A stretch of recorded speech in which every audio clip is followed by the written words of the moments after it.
So let's begin. Today's lecture will be about doing merit and building character. Let's first start off with some weekly announcements. So on Sunday, February 10th, from 10 a.m. to 12 p.m., we will have a Chinese New Year celebration at the temple. And our English youth class will be performing. We'll be performing 2 songs. The first is called 手牵手, and the second is called 礼运大同篇. And we will have 2 practices. The first practice is today, during the second lecture. And then next week we will have an additional practice. It will either be only the second lecture or it will be the entire class, depending on how far we get the songs today. And if you're able to attend, and you can, and I've posted the links on Facebook, so you can also practice and learn this on your own time. But if you have any questions, feel free to ask LIC Eric or myself or Master Cherry. Next, so let's review. That's all for new announcements, and let's go over some of our old announcements. So first, let's practice the arrival and departure ritual when we get to the temple. For this, because this is the 3rd week we've been doing this, I've wanted to test everyone to see if everyone remembered what we've been going every week. So if you can, please just fill in the blanks. So the first bullet point, how many bows do we do at the front door? Does anyone? 对 if you guys 你们能不能回答这个？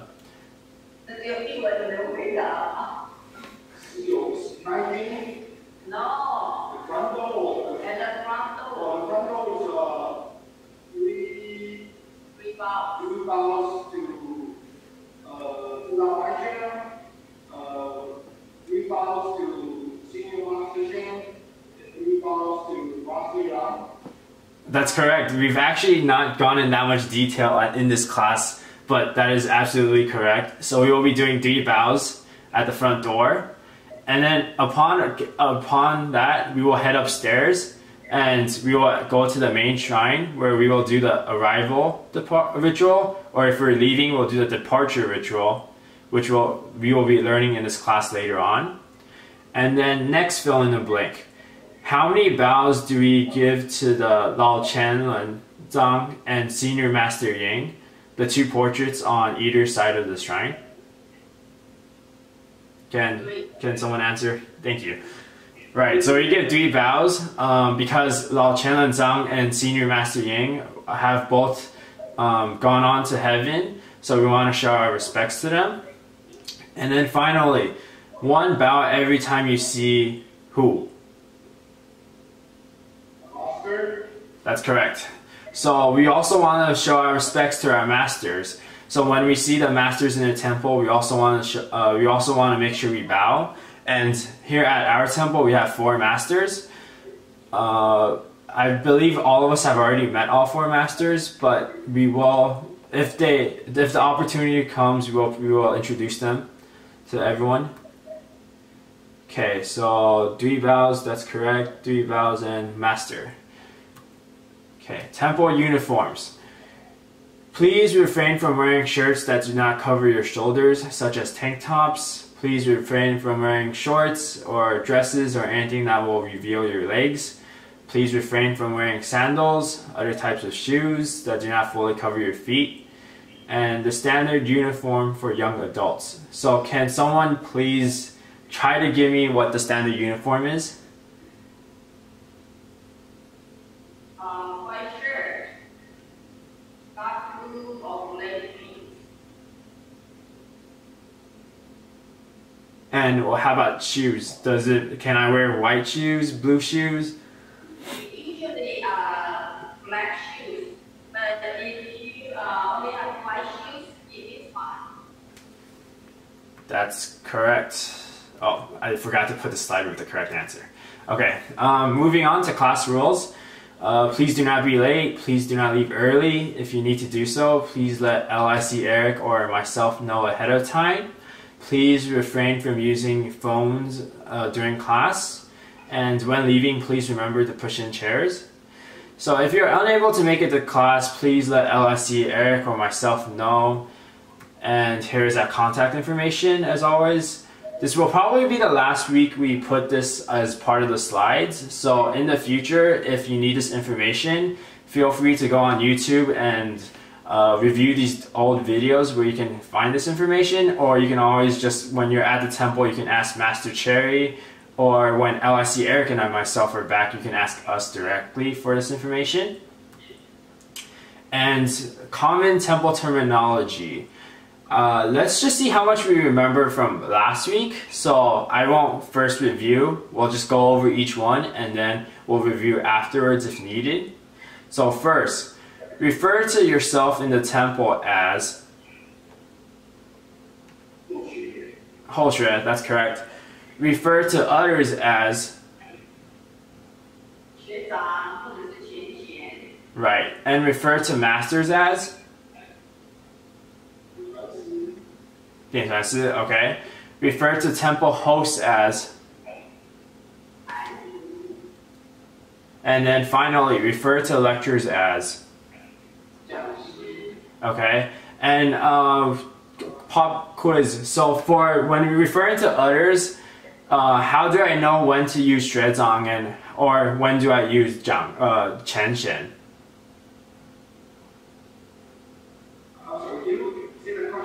Yes. So when you're referring to others, there's two possible phrases you can use, right? You can use 学长 or you can use 前贤. So my question right now is, how do I know when to use which one?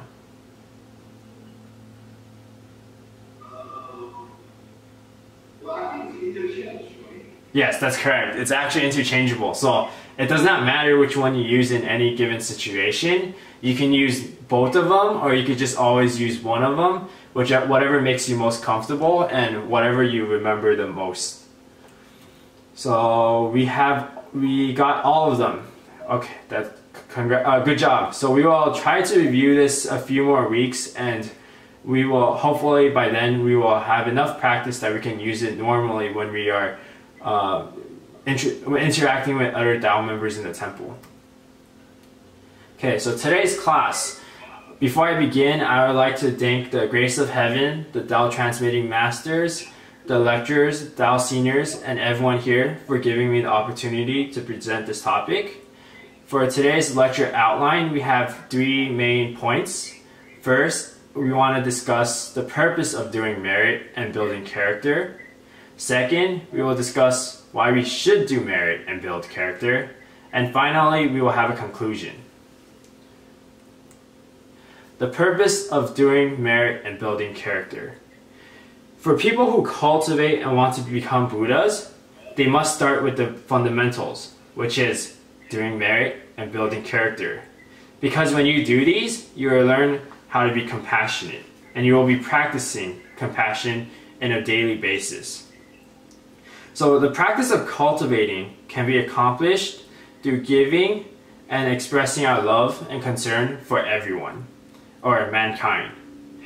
And we can also use this opportunity when we're cultivating ourselves to also build our character, so that we will have better morals and values. Let's go over these four words. It's called 行功立德, which means doing merit and building character in English. So 行 means 实行or do, so it stands for doing. The second word, 功德, stands for merit.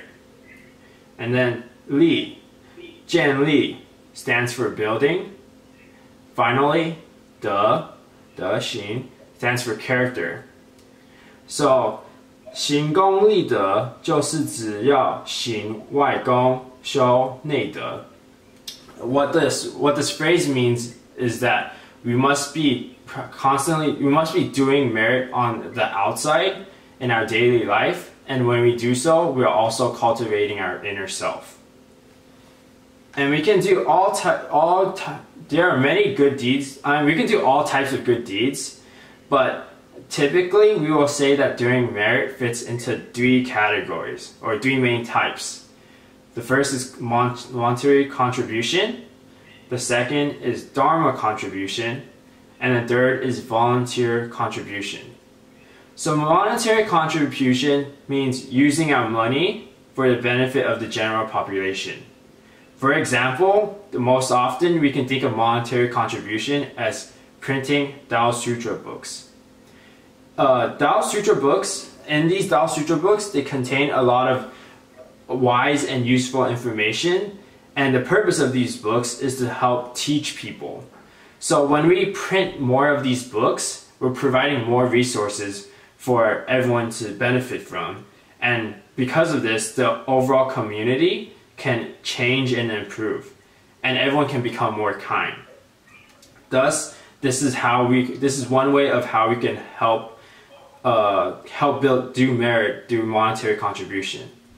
Another way is to use money to help spread the Tao. For example, we can be going to a new area, and then we can start creating new temples in order to create a new Tao community.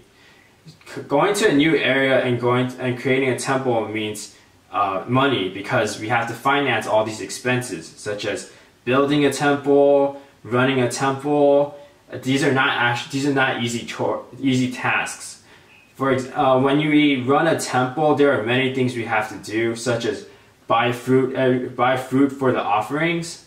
We have to pay water bill, electricity bill. We have to make sure the temple is running so that members can come and attend and cultivate themselves.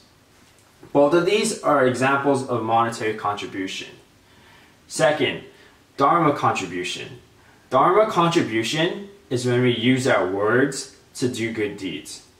When we talk, and we do so in a positive manner, and we try to help the general population. For example, when we spread Tao and we introduce someone and to receive Tao, we are helping them. We are helping them escape the cycle of reincarnation and the sea of suffering. Or after receiving Tao, we can continue to work on Dharma contribution by encouraging these Tao members to attend class and participate in temple activities. When Tao members come to the temple regularly, as we discussed in previous lectures, their ancestors will also benefit and receive part of the merit that the Tao members are earning. And thus their ancestors will also be able to shine bright. Because heaven does not have the ability to talk and directly communicate with us, we as humans are assisting in this manner, and through Dharma contribution, we are spreading Tao. So there's the saying that Dharma contribution is immeasurable, because as long as someone has the ability to talk, there is no limit to how much merit they can earn through Dharma contribution. Whereas the first contribution, monetary contribution, there is a limit to how much merit we can earn, because money is a physical item, so everyone has a limit of how much money they have. And once they run out of money, or they're not able to continue contributing monetary contribution, then they can no longer do merit in this format until they have earned more money. Whereas Dharma contribution, as long as you have the heart to do so, you can always be earning merit and spreading Tao. Finally, the third contribution is volunteer contribution. And volunteer contribution means using our actions. And similar to the last two contributions, it also requires that the purpose is to help the general population. For example, here at the temple is a place where everyone can gather and cultivate themselves and learn about Tao. But the temple needs to be maintained on a normal basis, and to do so requires the help of people. Things that need to be done at the temple normally include cleaning, so that the temple stays, so people will want to come to temple, and welcoming members who come by providing hospitality such as food, water, a comfortable environment to learn and attend class in. We also have to do a lot of organization in the temple. We have a lot of Tao Sutra books in the temple, and we need to make sure they are up to date, they're easily accessible, and they're organized. And on days where we have special events or we just have a lot of members, we also have to regulate transportation and traffic flow so that we can maximize the amount of members that are able to attend. And sometimes that also means we have to provide rides to Tao members who do not have convenient transportation. So if there's something that needs to be done at the temple, we should fully commit ourselves to doing it in order to help run the temple. This is what we would call volunteer contribution. In terms of building character, many people might think that as long as a person studies a lot and studies well, and they will be able to receive a high degree, that means they will earn a lot of money and the respect of other people. However, this is not a very correct mindset to be having, because although there are many benefits from having a high degree and a lot of money, the respect you have from people are most often only superficial. It's not exactly jealousy, but people will want to be in your situation, and that's pretty much all that you will get out of it. However, if you're a person who has good character and everything you do is very positive, then you'll naturally have the respect of others, because they will be able to see your sincerity and your compassion for the things that you do. So if you want others to respect you, you have to have a high character, a very strong character. But how do we build such a character? We can build such a character by getting rid of our 8 sins and avoiding doing bad deeds. So the first condition of building such a character is to rid ourselves of the 8 sins. And if we have, for example, if we have greed, we have a bad temper, we have a lot of bad habits, can we really say we have a good character, even if we are cultivating and coming to the temple normally? The answer is no. So teacher Ji Gong says, to cultivate, we have to let go of the 8 sins. When we are cultivating, we should be respecting and following the rules of the Buddhas. This means wearing proper attire at the temple. Because at the temple there's the Buddha police, the temple is the home of the Buddhas, and we should respect the rules. We must also hold ourselves to high and strict standards at the temple and on a normal basis, on a daily basis. So when we want to yell at someone or say mean things, we should pause and stop, and if possible, we should not do so at all. So what exactly are the 8 sins, since I've been mentioning the 8 sins for a while? The 8 sins are killing, stealing, raping, gossiping, drinking a lot of alcohol, greed, bad temper, and not having the foresight to be able to think for oneself and always just listening to whatever someone tells you and agreeing with them, even if it is wrong or immoral. So our goal when we are cultivating ourselves is to first get rid of these 8 sins. And this is not one of those things where you can measure and say, I have fully gotten rid of these sins and these sins will never come back. Some of them are, but a few of them may not be. So when we are trying to accomplish this goal, this is something that we need to do on a regular basis, and we must always keep these 8 sins. We must always make sure to not be doing these 8 sins. When we build our inner selves, we should be expressing our love and our compassion. And by doing so, we will slowly be able to gain a better understanding of what we should be doing and what we should not be doing on a regular basis. So we can build that inner self through 3 ways: heart, body, and mouth. The heart. When we are building ourselves through our heart, we are trying to focus on kindness and compassion. We want to improve these 2 aspects by respecting heaven, treating everyone equally, and being filial to our parents. Second, body. The 2 traits we want to focus on when we build our character through body is to be just and righteous. So our actions should be righteous. The activities we do should not be morally questionable. We should only be spending money in areas where we should be. And we should be respecting our elders and loving our juniors. Finally, the 3rd method, mouth. We want to be thoughtful and cautious. So we want to be using our mouth to help others in a positive way. For example, teaching others when they have done something wrong and not saying harmful things to hurt others. The Liaozu Huan Buddha, or the 6th generation, said that the ones that have cultivated themselves well are very humble. And only when you are humble can you examine yourself and be able to acknowledge your faults. And only when you have acknowledged your faults can you improve on them. So a person who has high morals and virtues will always be thinking, are my actions benefiting everyone?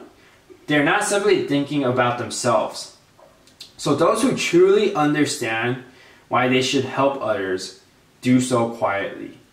They do not expect praise and they do not expect acknowledgement when they are helping.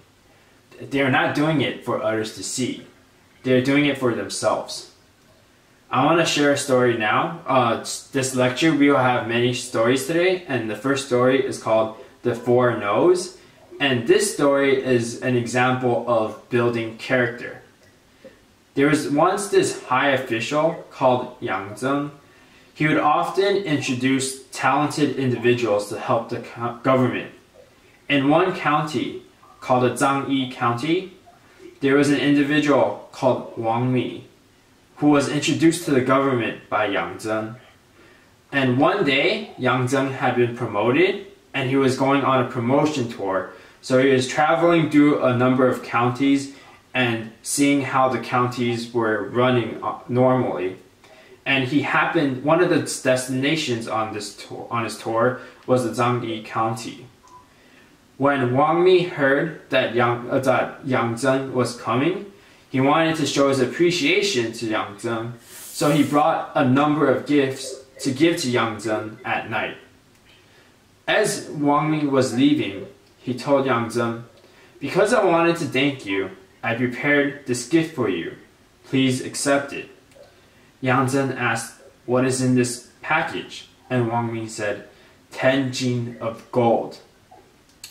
Hearing this, Yang Zeng became extremely angry and said, "Did I introduce you to your position because of bribery? No, I only introduced you because of your talents." Wang Mi quickly said, "Please do not be mad, Yang Zeng. You're having a wrong idea. This was not my intention to bribe you. At this late time in the night, I only wanted to show my appreciation. So at this late time in the night, no one would know of this gift. What is wrong for you? What wrong is there for you to accept this?" Yang Zeng only became even angrier, however, and said, "What do you mean no one would notice? Heaven knows, earth knows, you know, and I know. 4 of us know." Being a person, you must try to be upright and open. So by doing this, by trying to give me this gift right now, you're looking down on me and you're also not respecting yourself. With that said, Wang Ming could not do anything but take the gift back with him.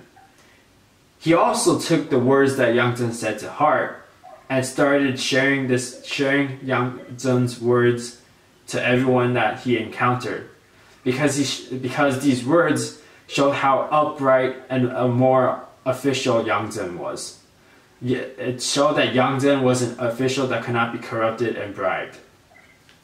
So Yang Zhen's deeds and characters resulted in prosperity of 4 generations of his becoming government officials, and the phrase, heaven knows, earth knows, you know, and I know, becoming very well known and passed down to be a saying to teach other people.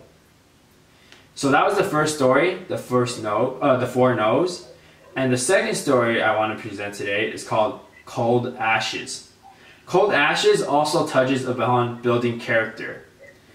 There is this person called Zhao Tong. Zhao Tong's family was not very well. His son was very lazy and only liked to eat all day. And his wife had a gambling addiction. All of his family's fortunes had been used up by his son and wife.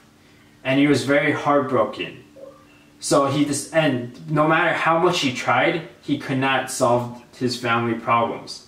So he decided that the best situation for him was to leave the family and cultivate. So this was back in the day where you had to first cultivate yourself, and only when you have cultivated yourself enough were you able to receive Tao. They're not as fortunate as us today where we can first receive Tao and then cultivate. So Zhao Tong had to first cultivate. He decided he wanted to go to Buddha Lü Zhu's temple to cultivate, and hoping that one day Lü Zhu will let him receive Tao.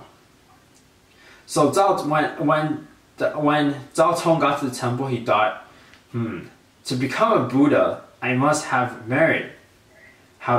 So I must be doing good deeds. And he decided that he was going to earn his merit by going to the river and helping carry people across every day. If people gave him money, he would accept it, and he would think of it as a job. But if they did not give him any money, he would think of it as doing a good deed and hopefully be earning merit. So he would be doing this day to day, and that was how he was making his living. But when he was alone by himself, he would often get angry because he would think of his wife and son. Over time, Zhao Tong came to the conclusion, though, that in order to become a Buddha, besides earning merit, he also needed to get rid of his bad temper, one of the 8 sins. So he wanted to give himself a new beginning, and he decided to do so by changing his name to Luan Hui, or in English, that means cold ashes. He gave himself the name Cold Ashes because he wanted to symbolize that there was no fire in his heart. And when people asked him what his name meant, his situation and his decision, and he would use these opportunities to remind himself that he was trying not to be angry. And that was his goal. One day, when an old man who had a slight limp came to the river and asked Luan Hui if he could carry him across. Luan Hui said, "Of course." As Luan Hui was carrying this man across the river, about halfway through, the old man asked Luan Hui, "Why did you give yourself such a name?" And Luan Hui explained. After getting all the way through to the other side of the bank, the old man then asked Luan Hui, "My leg is injured. It's been feeling unwell for the last few days. If it's okay, can you continue carrying me up? Carry me up this mountain where my home is?" Luan Hui then thought, "Okay, I'll just think of it as a good deed. So, let's do it." As Luan Hui continued carrying the old man up the mountain, the old man would once in a while ask Luan Hui, "Why are you called Luan Hui?" And Luan Hui, the first few times, he would patiently reply and give the same answer. But upon the 5th time, he became extremely frustrated and said, Luan Hui, I already answered so many times. Do you not get frustrated that you have to keep on asking my name and why I'm called Luan Hui? And just as he finished saying the statement, he suddenly felt his back become lighter and a voice from heaven. The voice said, Luan Hui, you still have some fire. It is I, Lu Dongbing. Continue to work hard and cultivate yourself for another 10 years. At that moment, Luan Hui knew what happened. Lu Dongbing had come to test him, and he had failed. He was extremely devastated, but eventually came to the conclusion that not all was in vain, because his efforts have at least received the attention of Lu Dongbing, and there was an opportunity for him to come and receive Tao. So he decided, I needed to continue cultivating, and I will continue to work harder and diligently. So another 3 years passed. He continued carrying people across the river, and one day, when he was carrying someone across the river, he heard in the weeds on the other side of the bank the sounds of someone in pain. After letting his passenger down, he went to investigate and headed towards the weeds. When he got to the weeds, he saw a person who was dressed in rags and covered in pus, oozing with injuries. Luan Hui asked this person, are you okay? Why are you on the ground in pain? Have you gone and seen a doctor? And the person replied, I have, but there is no help. It is okay, however, if I die. I am fine with dying, but I have an elderly mother at home, and she is what I'm worried about. If I am gone, who would take care of her? Luan Hui thought this was quite a difficult situation and asked, is there really no way to heal yourself? And the person said, there might be, but even if there was, no one would be willing to do so. The only way to heal myself would be if someone would suck out the pus from my injuries.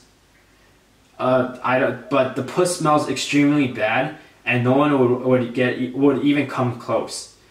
Luan Hui thought, it's okay if I die, but if this man dies, no one would be able to take care of his mother.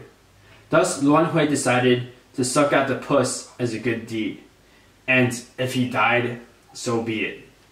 When the person heard Luan Hui was willing to do such a thing, he said, actually, you know what, maybe not.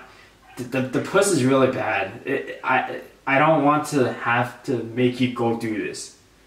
But Luan Hui thought, if I'm dedicated and I've already decided I'm going to do this, who cares if it smells? So Luan Hui went and started sucking the pus out. And it was true, the first smell was actually extremely bad that Luan Hui almost threw up. But upon the second suck, the smell became a lot sweeter, and Luan Hui did not know what was going on. At that moment, he looked up and he saw Lu Dongbing Buddha in the sky. Lu Dongbing Buddha told him, Luan Hui, follow me to cultivate. At this point, Luan Hui had finally cultivated himself. Luan Hui said, follow me to receive Tao and continue cultivation. And at this point, Luan Hui knew he had done enough merit, and he had built his character was now good enough that he can have the opportunity to cultivate and receive Tao, because he had always been willing to help others. This ends the story, and thus I want to end with the lesson from the story, which is the Buddhas say the first step in cultivating is to rid your temperament. If you do not do so, you will never become a Buddha.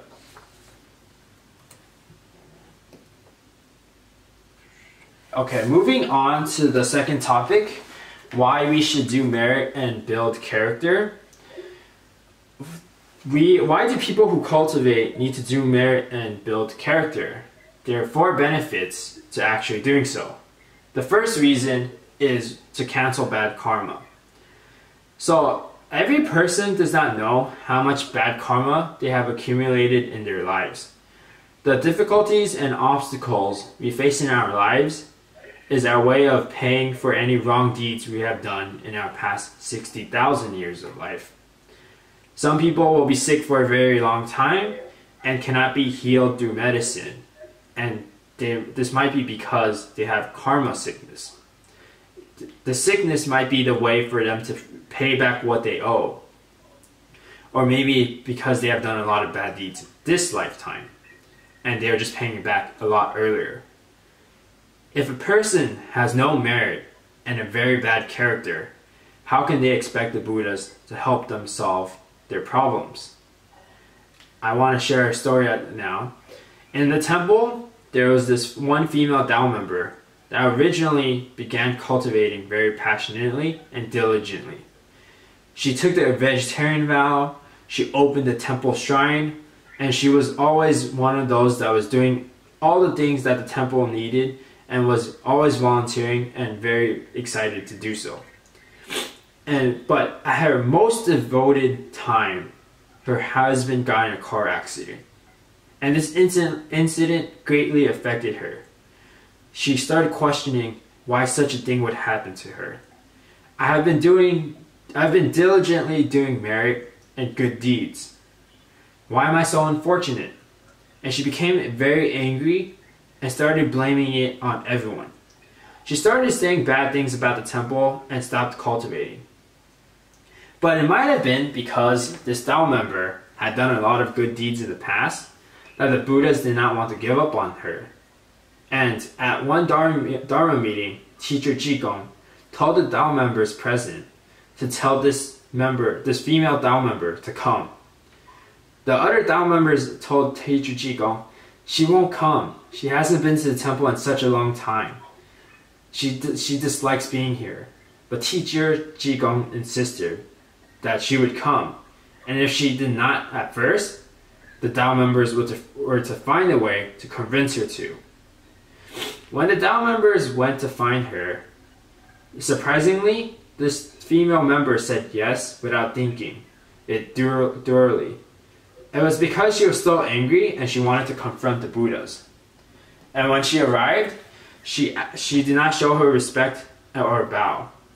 Teacher Jigong told the member, "Student, do not be angry. Today I will clarify your incident. Teacher Jigong, when your grandpa passed away, what age was your grandma?" The Tao member said in frustration, 30 years old, and thought, what does my husband's car accident have to do with my grandparents? Teacher Jigong then continued, when your father passed away, how old was your mother? She said, also 30 years old. And at this time, she started feeling a little uneasy and scared. Teacher Jigong then said, how old are you this year? The Tao member said, 30 years old. And teacher Jigong said, yes, this year, it was supposed to be your turn for your husband to pass away due to the 6,000 years of bad karma. Teacher Jigong explained that the female Tao member, her mother and her grandmother, in their past life, had killed a man together when he was 30. And the wife of the man they killed was extremely devastated, eventually took her own life. The karma left by these vengeful spirits came back on the members, her mother and her grandmother. So they were destined to experience the same situation, losing their significant other at the age of 30. Teacher Jigong said that, you do not know how much I have to talk to these two vengeful spirits for them to accept the merit you have done in the past so that you can pay off the bad debt you owe. Yes, your husband's die is very injured right now, but it can still heal over time. He still has his life. What is there for you to complain about? This Tao member cried a lot of tears and instantly kneeled down, saying, I was wrong. I need to continue cultivating and doing merit. Only through doing merit can one mitigate bad karma. So this is a way for us to pay back our debt. We have to make the most out of our opportunity in our lifetime to cultivate and gather as much merit as we can so we can use it when needed. Because when a person dies, they are not able to take anything away. only good merit and bad karma. This class is much longer than the last two classes, so we will actually be splitting it into two. And because of time constraints, I will end today's class here. So if I have said anything wrong today, I ask for Buddha's forgiveness, Tao transmitting Master's correctness, and corrections in everyone's understanding. Thank you.